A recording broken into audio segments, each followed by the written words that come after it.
would you personally ever consider a home improvement reboot if that were to be an option? No, in fact, I think the reason that Tim is now going on to do another show, which is like the same plot as Jungle Cruise and many of the movies that he's done, where he's lost his kid and he has to get his kid back and yada yada. But I noticed this time he doesn't have a wife; he's divorced. I think, because I mean, he kept coming out public. It was so weird. I would hear on Twitter or whatever, I'd hear that he was coming out publicly and saying this stuff about how everyone was on board to do a home improvement reunion, but he never asked me and he never asked Jonathan, who I talked to.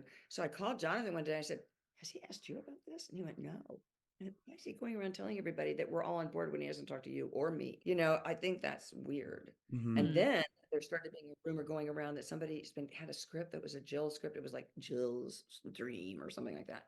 And he was kind of lying to people and telling them that I was on board and I didn't know anything about it. So I wrote a big thing on Twitter and I said, "I'm not involved in any kind of series with Jill. And I've also never even been asked to do another home improvement reunion thing, but I Mm. wouldn't want to. I mean, Zach is now a felon.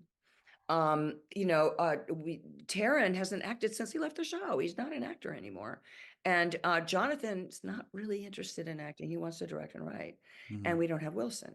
So if they did it without Earl, and also we have then just two kids, Hmm. probably, if that, it's not the same. It's not going to be the show at Yeah. all. And people Hmm. think we can just magically go right back to who we were 30 years ago and do a show that was 30 years ago. And we've all changed quite a bit, I think, since then. And the show would just be, it would be very weird. I think we did it. We did it well. We Hmm. quit at the right time before it got really bad.